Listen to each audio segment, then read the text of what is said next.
The sun dipped below the horizon, and the sky blazed with orange and purple. Alex placed the last cobblestone block on their new house, a sanctuary safe from the monsters. "Steve, coming?" Alex called, stepping back to admire her work. Steve joined her, grinning. "Looks good.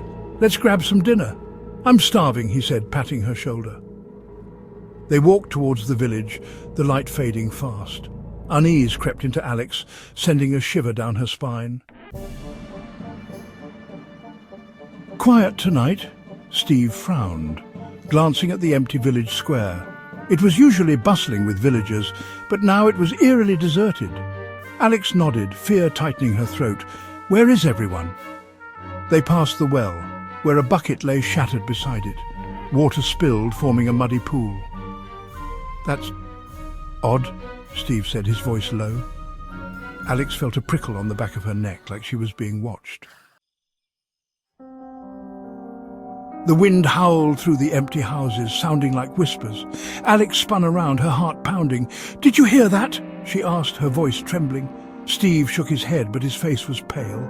They continued walking, each step heavier than the last. A strange fog began to roll in, thick and white.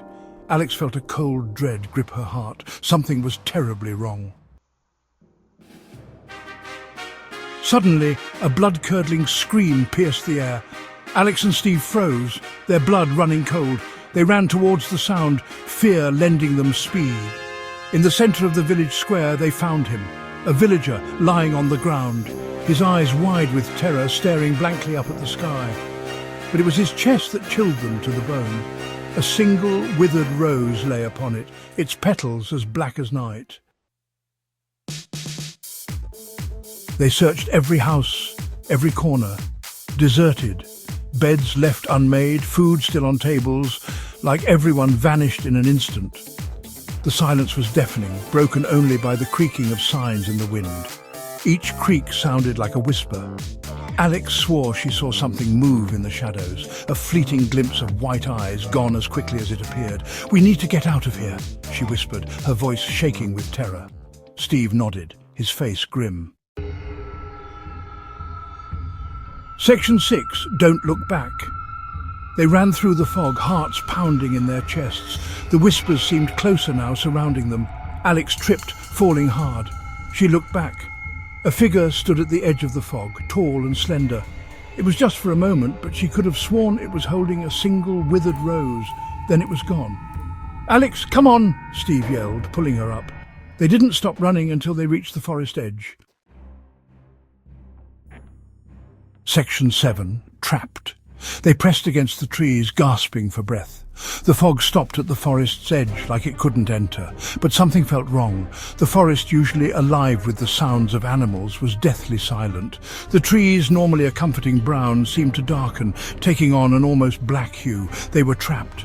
"We need to keep moving," Steve said, his voice tight. Alex nodded, wiping away a tear. They pushed forward, deeper into the dark woods.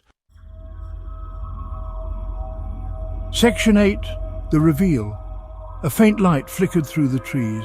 Hope surged in Alex's chest. "Look," she exclaimed, pointing.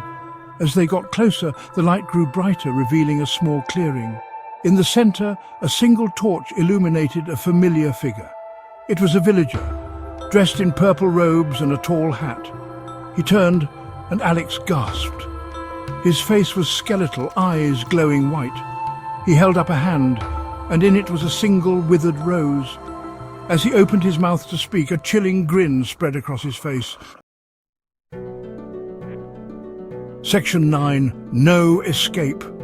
"Welcome," the villager rasped, his voice like dry leaves crunching underfoot. The fog rushed into the clearing, swirling around them. Alex and Steve were enveloped in its cold embrace. Alex screamed, reaching for Steve, but he was gone, vanished into the white abyss. She was alone. The last thing she saw before the fog swallowed her whole was the villager's chilling grin, wider than ever before. The village welcomed its new resident.